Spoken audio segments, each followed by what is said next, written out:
बायको, बोला ना. एवढे छोले भिजवून ठेवलेस, मग परत छोले मसाला? नाही हो, वेगळं काहीतरी माझ्या आवडीचं.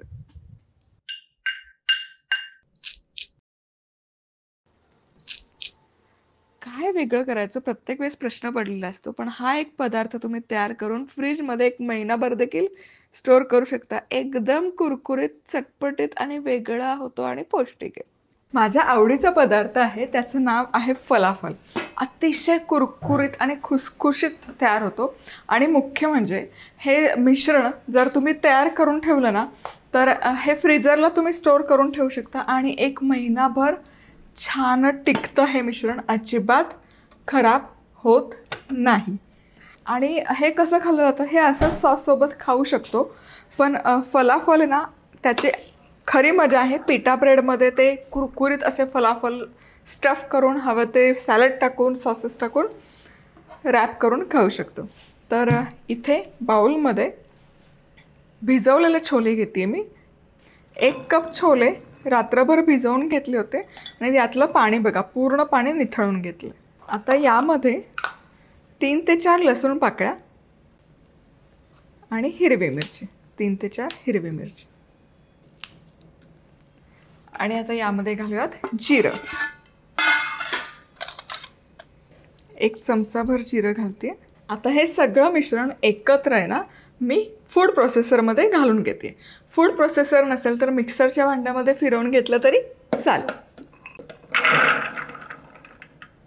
आता याची भरड काढायची, रवाळ असं मिश्रण तयार करायचं.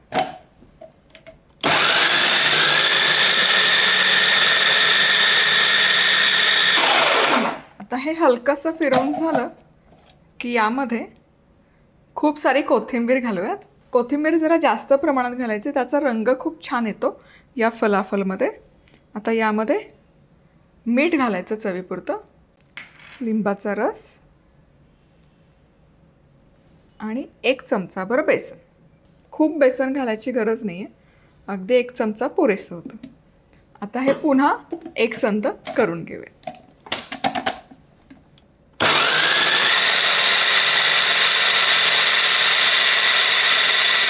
आता हे छान फिरवून झालं फूड प्रोसेसरला की हे काढायचं. पण हे बघा, मिश्रण बघा, एकसारखं झालेलं आहे, मस्त दिसतंय.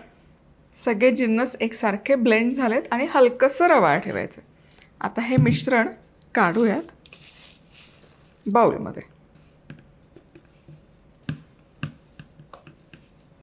आता हे मिश्रण बघा, सुंदर दिसतंय. खूप असं आहे ना, बारीक करायचं नाही, हलकंसं रवाळच ठेवायचं. आता यात तुम्ही आवडीप्रमाणे बारीक चिरलेला कांदा वगैरे घालू शकता, पण मी नाही घालत कांदा. हे असंच छान लागतं. आता याचे ना लहान लहान फलाफल तयार करायचे. खूप मोठे नाही ठेवायचे, छोटी टिक्की आहे ना तसे. एकतर गोल गरगरीत करू शकता किंवा चपटे केले तरी चालेल, पण मी गोल करते. अजून छोटे करते आकाराला. बघा, हे असे गोल गोल वडे मी तयार केलेत.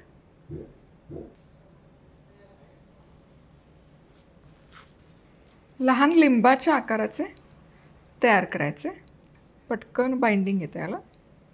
चला, आता या प्रमाणात म्हणजे 1 कप भिजवलेले छोले घेतले होते, 45 छान असे लिंबाच्या आकाराचे फलाफल तयार आहेत.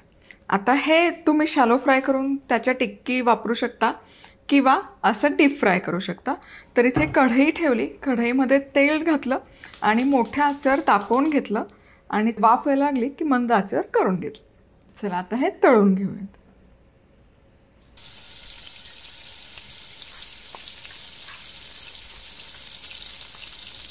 आणि मंद आचेवर छानपैकी हे तळून घेऊयात. आणि हलकेसे तेलामध्ये सेटल झाले ना की हे ढवळून घ्यायचे. हे बघा, हे अजिबात तेलात सुटत नाही. चला, आता हे छानपैकी तळून झाले. एकसारखा खरपूस सोनेरी रंग आलेला आहे. आता हे काढूयात. एकदम कुडूम कुडूम बनतात हे. आणि हे टिश्यू पेपरवर ठेवूयात. आता याच प्रकारे सगळं तळून घ्यायचं. हे जे गोळे आहेत हे लगेच नसेल तळायचे, नंतर कधीतरी करायचं असेल तर एका डब्यामध्ये स्टोअर करा. तो डबा फ्रीझरला ठेवा. जेव्हा तळायचं तेव्हा 1 तास फक्त बाहेर काढा. असे हे महिनाभर छान टिकतात. अगदी लगोलग नसेल करायचं, डब्यासाठी पूर्वतयारी करायची असेल, पार्टीसाठी तयारी करायची असेल तर या पद्धतीने तयारी करून ठेवू शकता.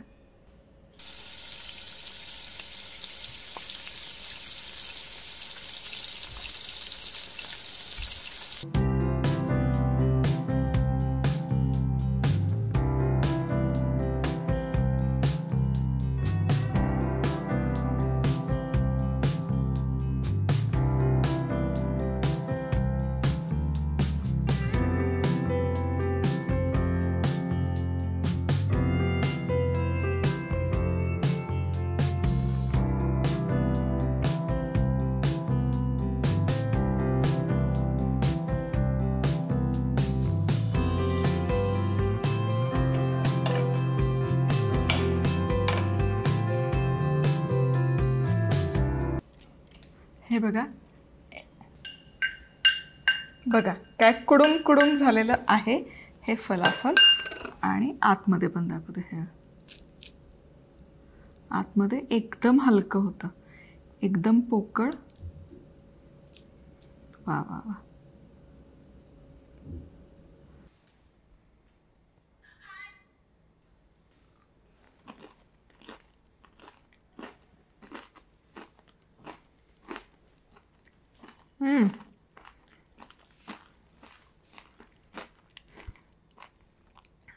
कमाल कुरकुरीत होतात. तळून ठेवल्यावरही जवळपास 2 ते 3 तास असेच हे खुसखुशीत कुडूम कुडूम राहतात. असेच खायलाही कमाल लागतात किंवा चटणीबरोबर सॉससोबतही खूप छान लागतं.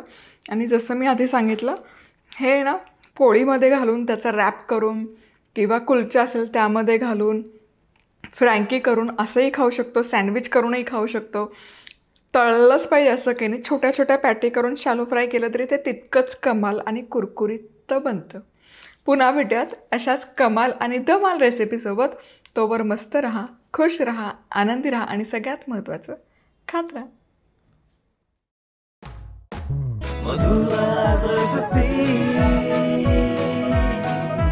मधुराज रेसिपी, महाराष्ट्राची अस्सल चव.